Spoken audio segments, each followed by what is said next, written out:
Hi guys, so meron lang akong kukwento sa inyo and kung minamalas ka nga naman, oo. So, di ba alam niyo naman na sasama sa Pilipinas yung biyanan ko, yung mga biyanan ko, si Mommy and Papa, tsaka si Janu. Guys, ang gagawin natin ngayon is i-liquefy muna natin or i-melt muna natin itong mentol na ito.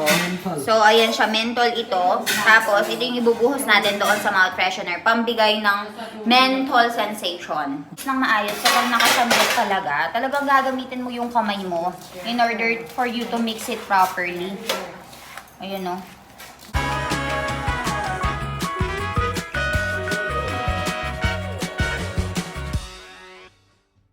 Hi guys! So ngayon, ang gagawin natin is gagawa tayo ng mouth freshener or kung tawagin natin ay pan. Nakaready na lahat ng mga ingredients. Ilang araw nang nakaready actually. Kaya lang, sobrang busy namin dito sa bahay. And ang dami namin ginagawa. So ito yung pan na ilalagay natin doon sa mouth freshener. And ipapakita ko sa inyo yung ibang mga ingredients na niready na namin.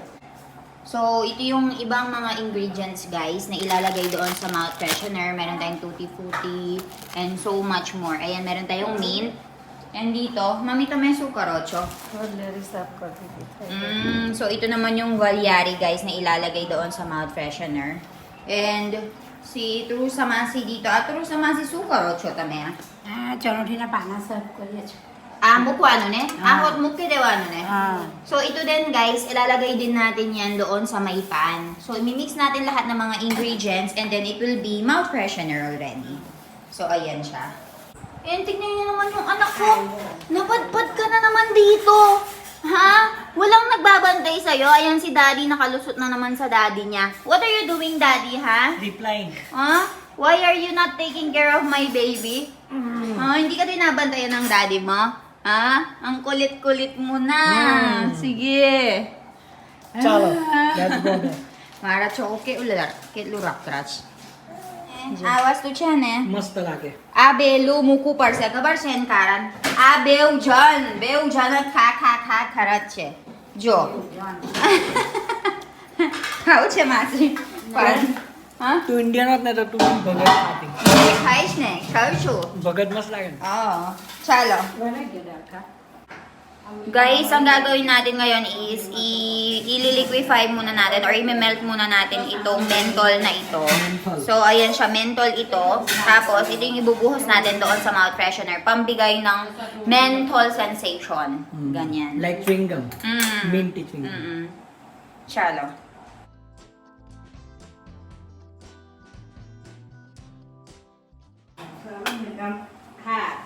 थोड़ा महिना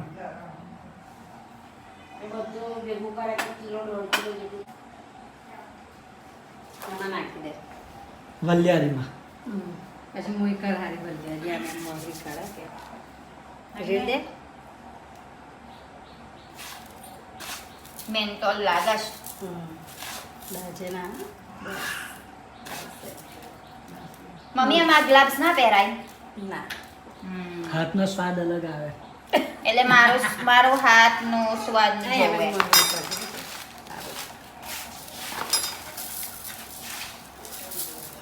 Ibirite siya. Guys, Guys, so ang gagawin natin ngayon is imimix natin. So kung nakita nyo kanina, yung mentol nilagay natin sa loob. And then itong valyari na ito, imimix lang natin siya all together. So, mas magandang gawin ito guys kapag nakakamay kasi hindi ka pwedeng naka-gloves dito. So, imix lang natin siya ng maayos. Awe? Huh? Aho siya, mami. थोड़ा कर ना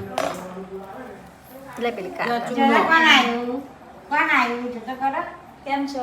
चूनो means calcium carbonate Calcium, carbonate. Barabar. पान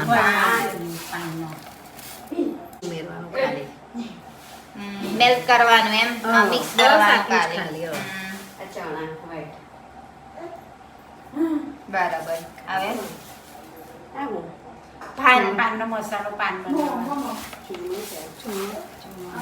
Mukhi daw. Mix karawe. Mix करવાનો જો પેલા sodium carbonate નાખી દીધું કે ભાઈ ગુજરાતી कैल्शियम कार्बोनेट चूनो કાલ્શિયમ ખાવાનો ચૂનો Karanat chuno. Tayo ng calcium carbonate. And then we'll be putting this danan dal. Ave apra danan dal na kiniwa niyo siya. આવતો અહીંયા પછી ઓલો એક. આ બાજુ And then imimix lang natin siya.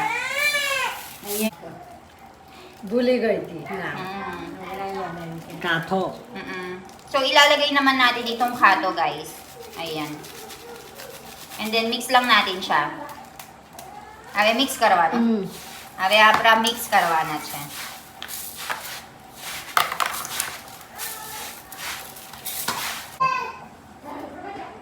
આમળાનો પાવડર, આમળાનો. મૂળેથી આમળાનો એ તો ના, આમળાનો તો આવી રહ્યો. આવ્યો.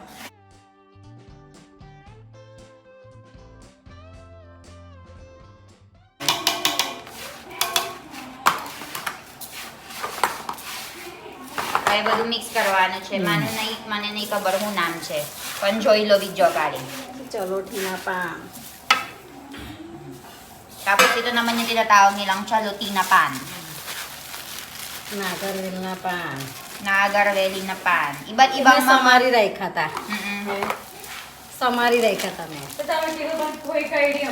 Iba't ibang mga ingredients. So you mix properly from down. Tutti frutti. ફૂટી ફૂટી Tapos meron tayong puti-puti guys, oh. Made from papaya. પછી ખારેક ખારેક Then mix properly. ખારેક ખારેકની કતરી આવે ને ચાક ને શું છે? Supari. Sopari. ગુલકંદ 50 પાને છે ને Hmm? કોઈ 500 ગ્રામ નાખે કોઈ કિલો નાખે આપણે 500 કિલો કિલો નાખીએ જોવે છીએ. છે. અમે આ બહુ કેટલું ચાલે? ખાય 500 ગ્રામ જ છે. છે ને? કિલો છે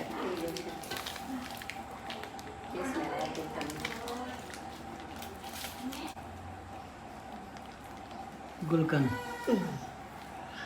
Ave gulkan નાખી દેવાનું. કેટલું નાખવાનું mami gulkan? કિલો આપણે 1 કિલો નાખ્યું છે. 1 કિલો. 500 ય નખાય. કોઈને ઓછું ખાવું હોય તો 500 ગ્રામ So ito naman yung tinatawag nilang gulkan guys. Pero malagkit-lagkit tong gulkan na to. You just have to mix it. Baab jabruchik no siya. ખાતે ઘરે તો બાચકા ખાવ મોટું મોટું And then, શું કહેવાય mami? પાનની ચટણી પાનની ચટણી. અસલ વસ્તુ આ થઈ ગયું. બધું સૌથી mix મોંઘી કરી આવે Kailan na eh? ખબર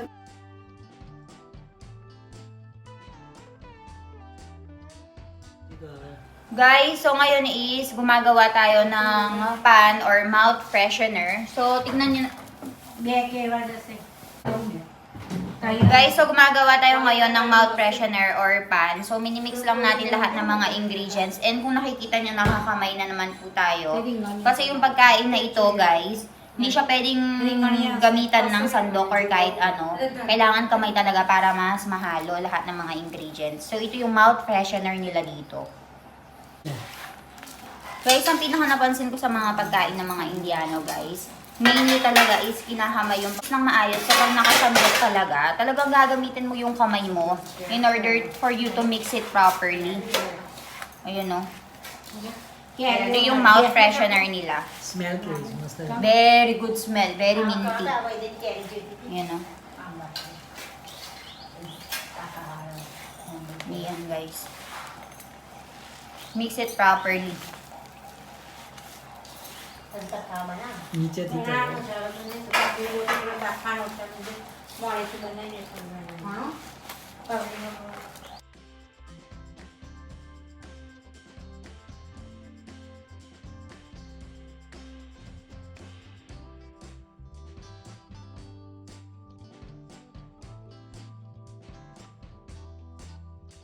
હાથ મહિના લગી કશું ના થાય વરસ લગી કશું ના થાય Kapag daw nakalagay ito sa refrigerator, guys, 6 to 8 months walang mangyayari. So ngayon, ilalagay na natin dito sa may lalagyanan. થોડું ના ખાઈ ને I-store na natin ng maayos.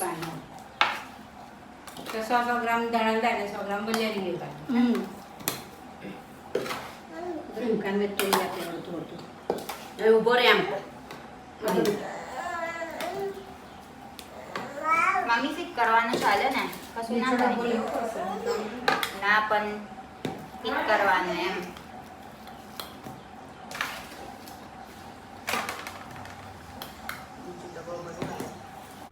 Hi guys, so meron lang akong kukwento sa inyo and kung minamalas ka nga naman oo. So, di ba alam niyo naman na sasama sa Pilipinas yung biyanan ko, yung mga biyanan ko, si mommy and papa, tsaka si Janu. So, at I think 1.5 months ago, nagpabook na kami ng ticket nila. Tapos, ang pinabook naming ticket is non-refundable and non-revocable kasi very sure na kami sa date eh. Talagang pinagplanuhan na namin kung kailan yung date na available ang lahat, ganyan. Planado na lahat eh.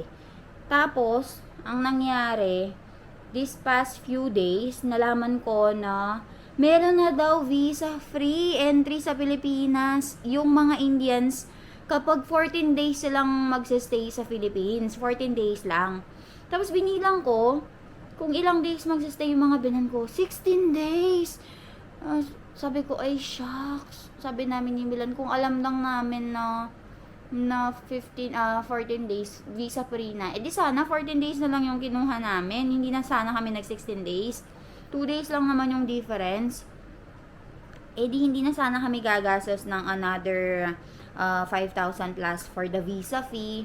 Tapos, hindi na rin kami magpapakahirap sa mga documentations kasi nasabi ko sa inyo guys, di ba, balik-balik kami sa bangko para magkuha ng mga bank statements, gumagawa ako ng mga letter of invitation, ganyan. Sabi ko kung sanang agad naming nalaman and agad na nagkaroon ng ganung law.